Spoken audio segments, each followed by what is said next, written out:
Hello everyone, I hope you're all keeping well, healthy and happy. In this video I'm going to talk about the endgame for the United States and for the people of America, because for decades now there has been an agenda at play, a plan that was put in place long before you were born, most of you were born at least, that has brought us to this end point, this precipice, this edge of the cliff. What am I talking about? Well, if you take a look at people's lives today, most people's lives, what are they? Are they human beings or are they humans doing? There's a question for you. Well, they're humans doing, and why are they doing? Who are they doing it for? Right? There's a question. Most people were debt slaves. Okay? They were slaves to the national debt, to corporate debt, to banking debt. That is their life in a nutshell. And governments have been increasing the national debt year upon year. It's ballooned to $28 trillion now for the US national debt. $28 trillion. That is unpayable.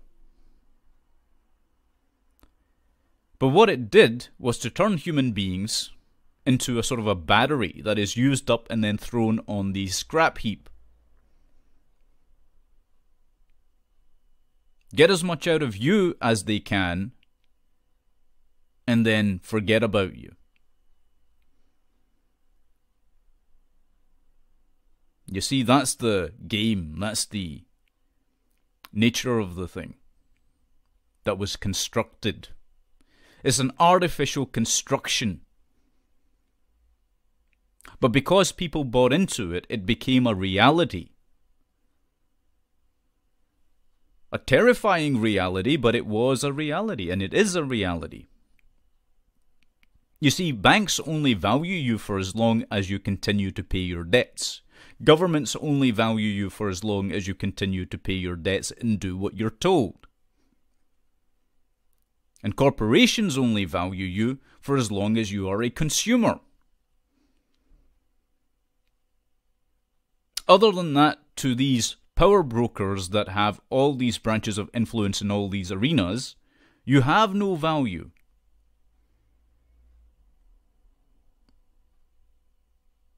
And it's not just the financial realm in which they reign.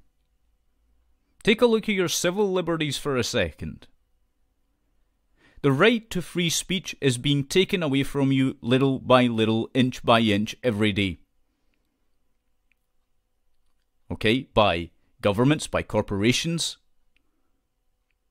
You've got strange draconian laws being implemented, hate speech laws, this law, that law, motions being passed through parliaments and Congress.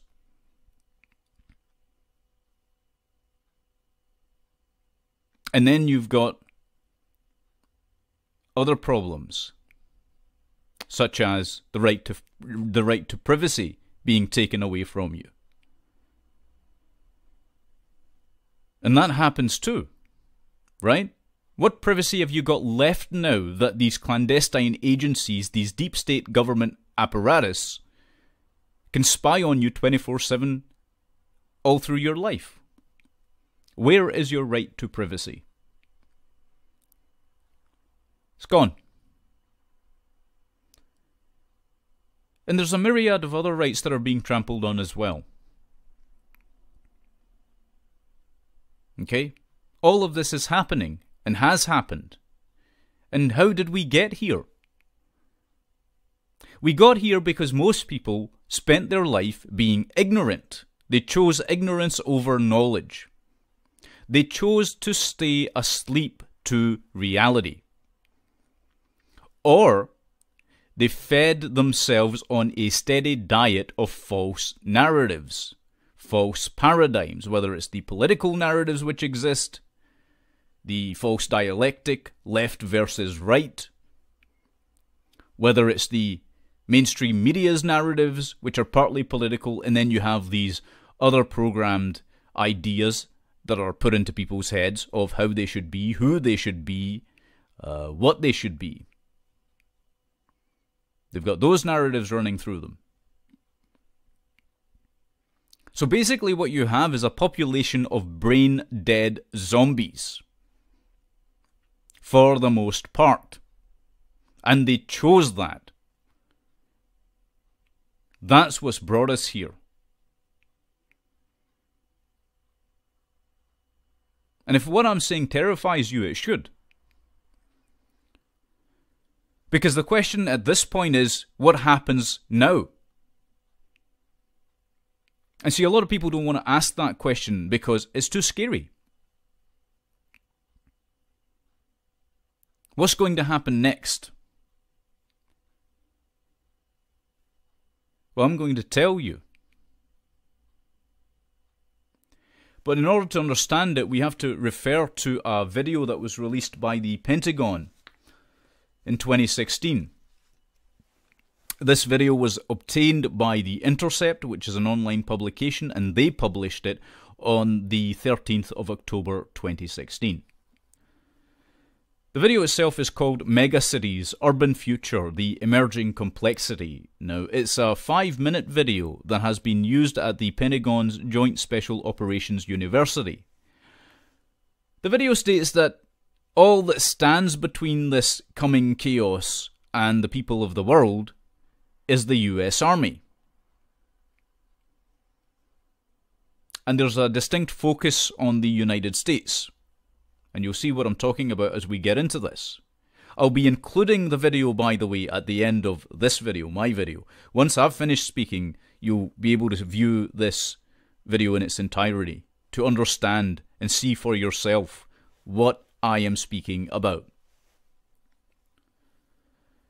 Now, according to the film, megacities are complex systems where people and structures are compressed together in ways that defy both our understanding of city planning and military doctrine.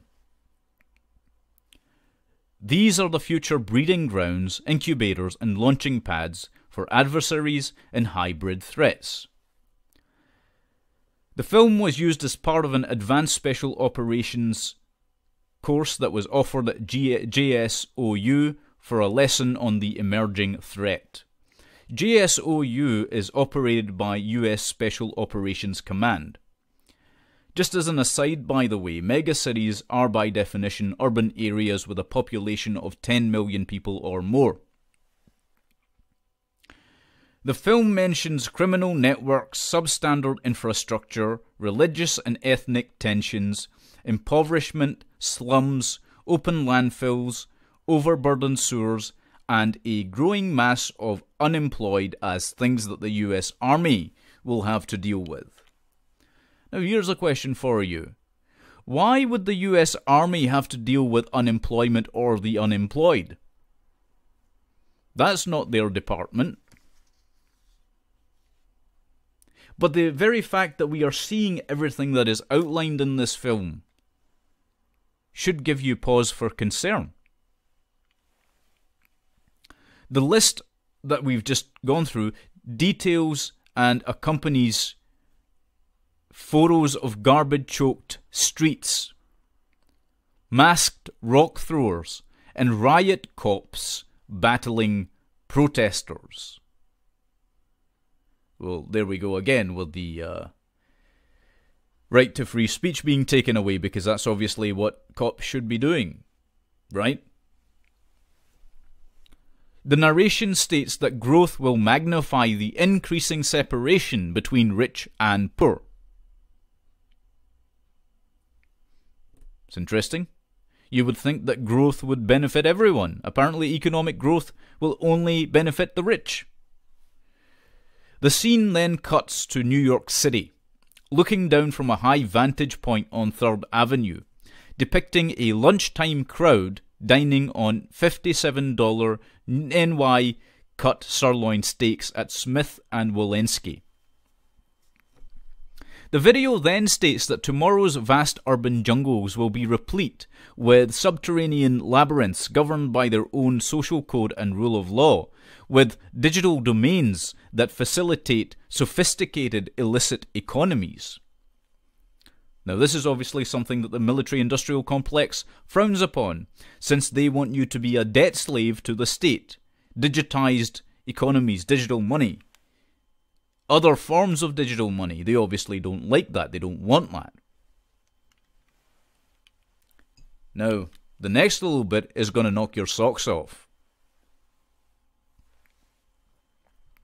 A key phrase used in this video, in this dystopian vision that they've detailed and outlined, is drain the swamp.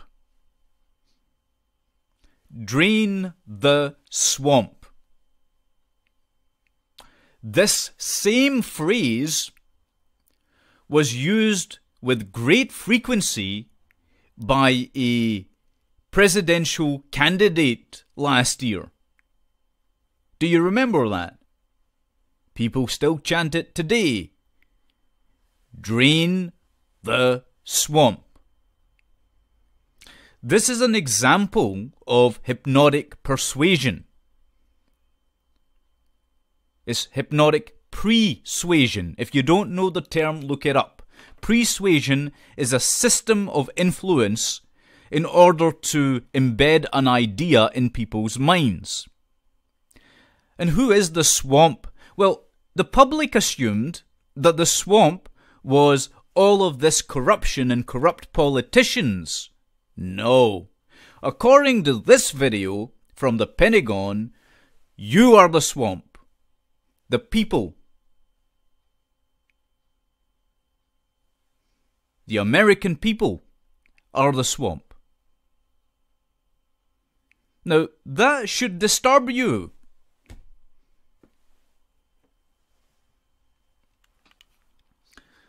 The film ends with a stark warning. This is the world of our future. The threat is clear. Now that's pretty bloody ominous, isn't it? So this thing with draining the swamp. Well, let's take a look at Trump's presidency. Because Donald Trump, of course, popularized this phrase. From the very beginning, was this a ploy to mislead the American public? Well, we know from the WikiLeaks documents that the DNC deliberately manipulated both the Democratic primaries and attempted to run Trump as a Pied Piper candidate against Hillary Clinton. Right? And with Trump's recent foreign policy decisions and an administration full of neocons, warhawks and compromised officials, the question has to be raised. Why did he appoint them? After all, he is the one that appointed them, not some magic sky daddy, right? Trump appointed them. People like Gary Cohn, Dina Powell, McMaster, Tillerson, Haley, Kushner, his son-in-law, all of whom are very seriously compromised individuals. So, there are serious questions about all of this. Very serious questions. But this isn't new. You see, the military-industrial complex began this program back in 2008. The US Department of Defense launched something called the Minerva Initiative.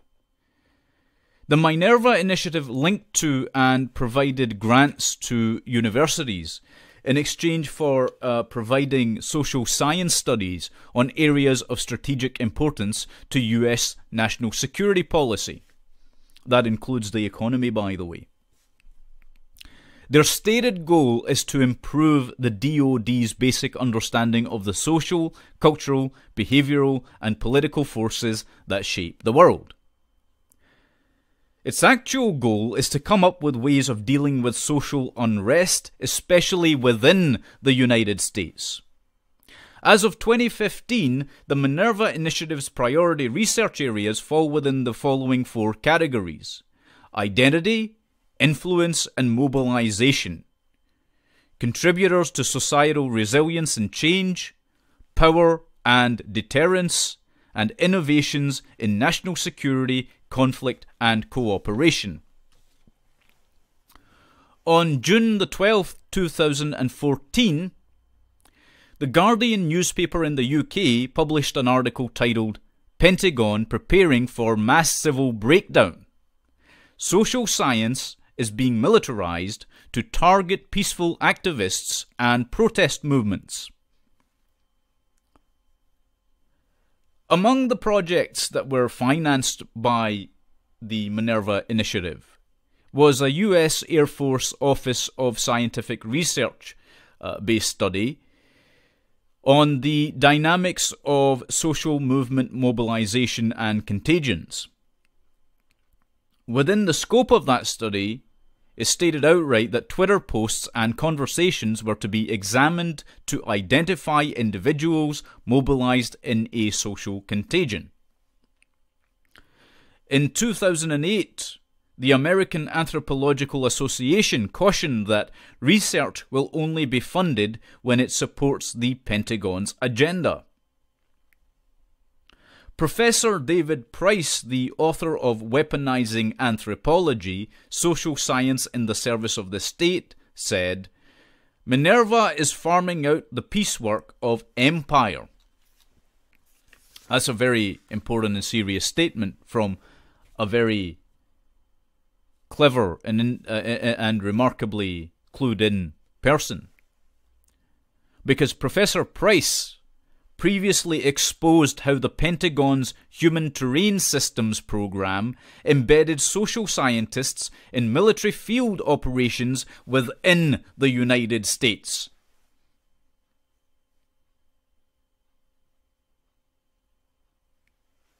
So this is all a military operation, is what I'm trying to get across to you.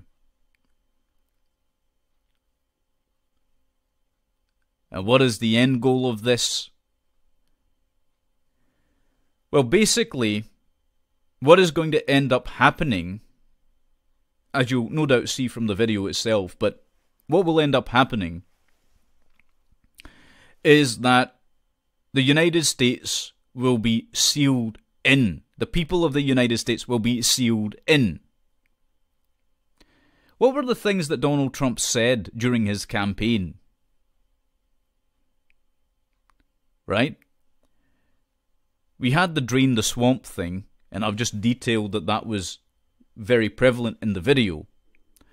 We also had build the wall. Now, walls can be fantastic things. Walls can be great things because they can keep people out that shouldn't be there.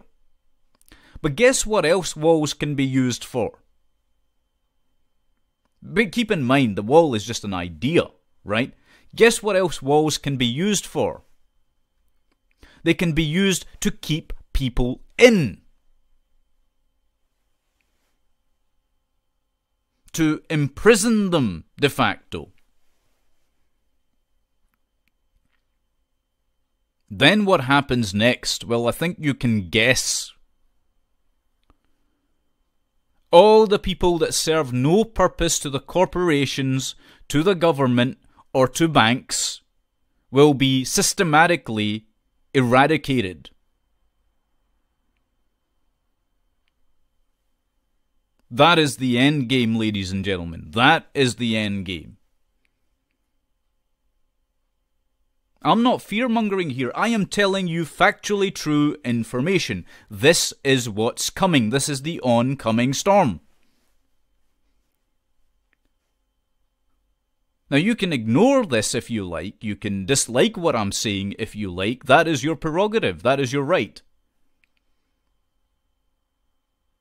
But it still remains the absolute objective truth.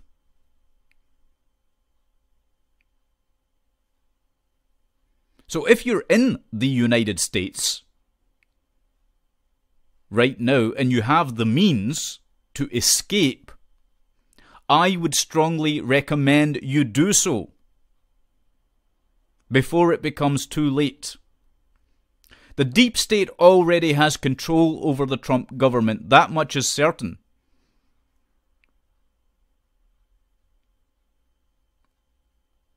Perhaps they had control of him from the beginning. But the point is that you need to act in your best interests, your individual best interests right now. If you're able to escape, escape. Because what comes next won't be pleasant.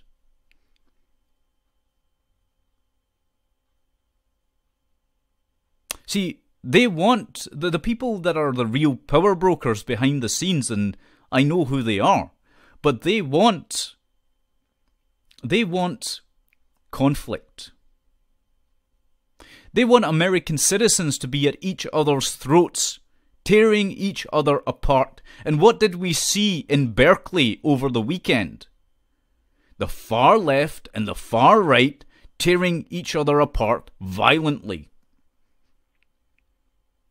The left recently, I was analysing some of the intelligence reports on this thing that happened. The left recently has been angling for upping the game. They're trying to get their hands on guns and other various weapons. In the actual Berkeley, I don't think I should even call them protests, they used M80s, which are explosive devices. They're sort of fireworks, but nonetheless, they can kill someone. And they don't seem to realize, these radical leftists, these far left lunatics, that the far right is way better equipped, and there are some very serious and dangerous people on the other side of that spectrum, at the extreme end of it. And they're armed with M60 machine guns.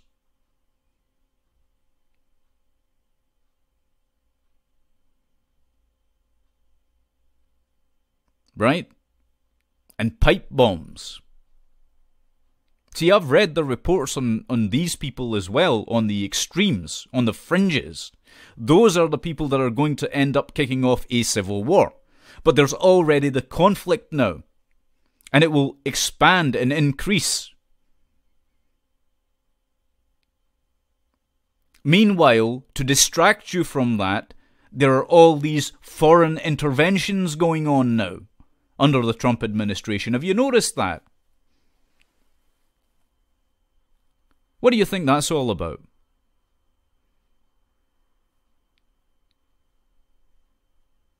Things that could very well kick off World War III. Right?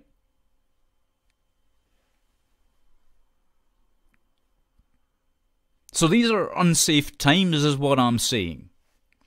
They're unsafe times for anyone who has a thinking mind. And I don't want you to walk around in fear all your life. What I want you to do is think critically about what governments are doing, and not to be blind, not to put the blinders on and put yourself in that left-right paradigm. You should be trying to bridge the divide, to reach compromise with people that are centrists, because there's more centrists than anything else. There are less extremists in the world and more people in the centre of any political dialogue or debate. But the power brokers don't want that. They want to polarize you. They want to polarize you politically. They want to polarize you ethnically and religiously. That's what they're looking for. It's what they're hoping for. And they are succeeding in this. Because again, most people are too dumb to work this out.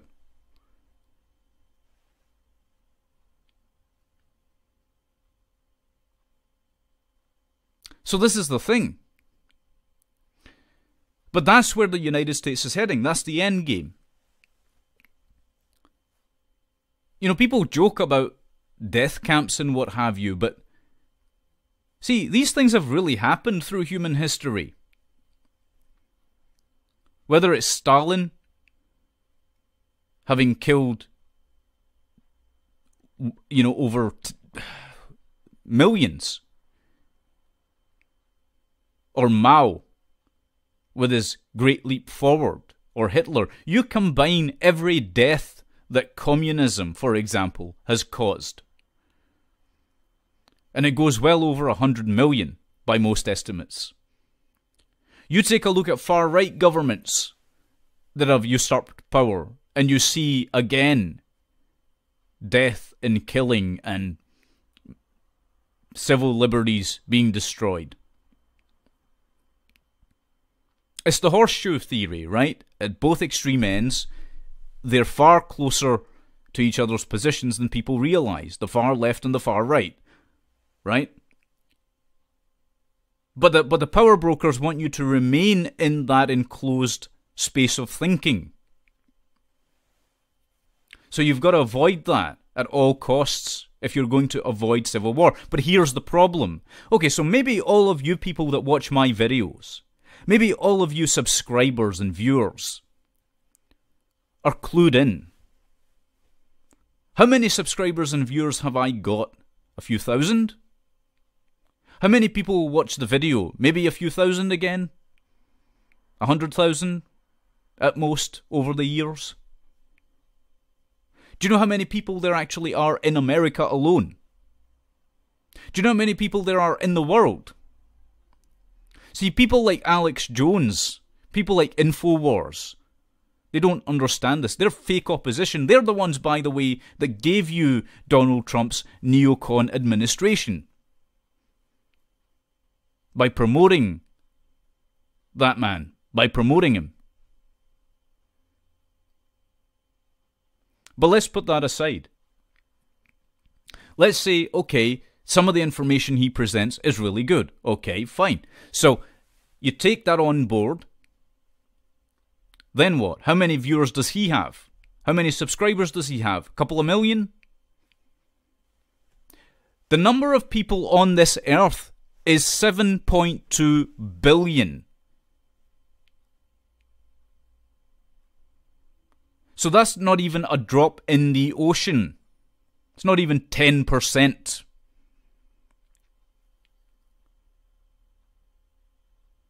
Okay? What you've got is a population right across this world that is asleep to the truth, asleep to reality, asleep to what the hell's happening to them. Too intellectually dumbed down to realize it.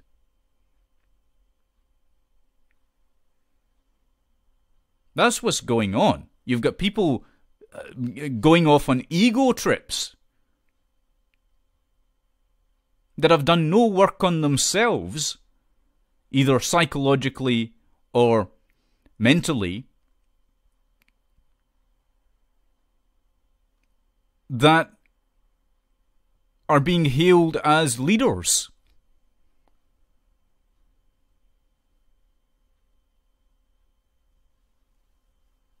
So that's what's happening out there. And inside the United States, you've got the same problem. People that just don't want to apply critical thinking. That just follow authority wherever it goes. I mean, my goodness, we saw this with the Stanford prison experiment. Philip Zimbardo's experiment on this. We also saw it with Stanley Milgram's experiment, didn't we? Where people just blindly follow authority. If you've got the symbols of power, people will follow that person. That is what happens.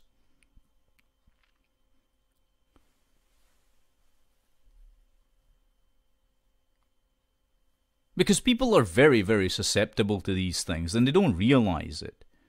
Persuasion, persuasion, hypnosis, hallucinations. Most people are suffering from these things, and they don't know. Because again, the power brokers are very well versed in all of these things, in all of these subject areas. They've studied them intensely. I've studied them intensely. We know of what we speak.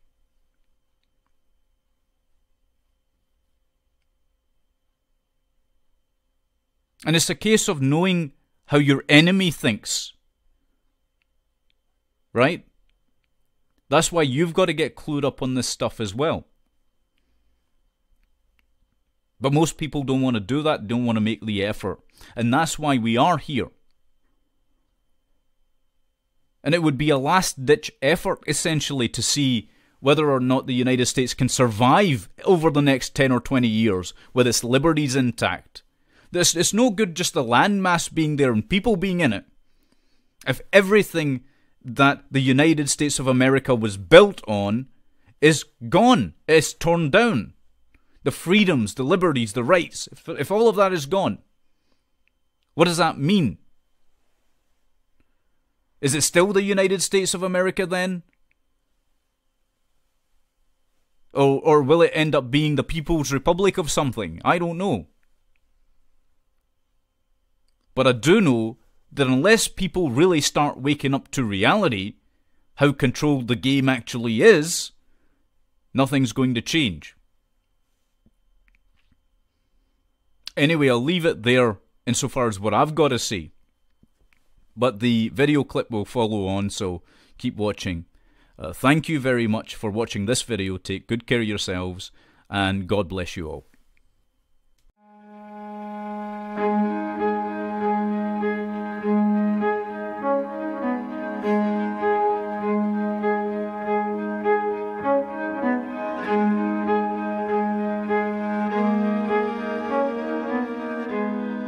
The future is urban.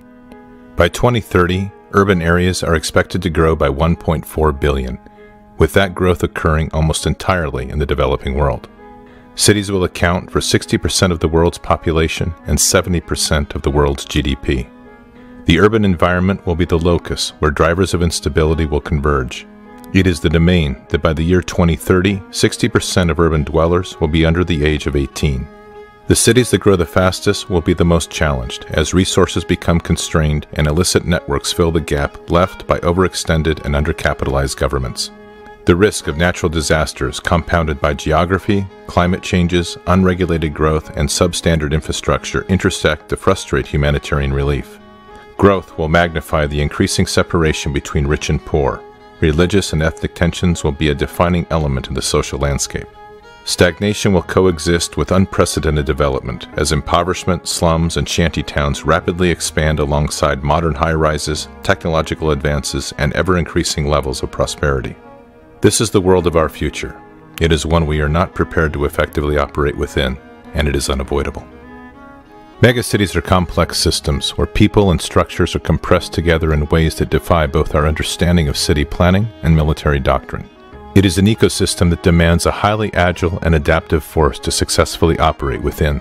Infrastructures will vary radically, with concentrations of high-tech transportation, globally connected air and seaports, contemporary water, utilities, and waste disposal intermixed with open landfills, overburdened sewers, polluted water, and makeshift power grids. Living habitats will extend from the high-rise to the ground-level cottage to subterranean labyrinths, each defined by its own social code and rule of law. Social structures will be equally challenged if not dysfunctional, as historic ways of life clash with modern living, ethnic and racial differences are forced to live together, and criminal networks offer opportunity for the growing mass of unemployed.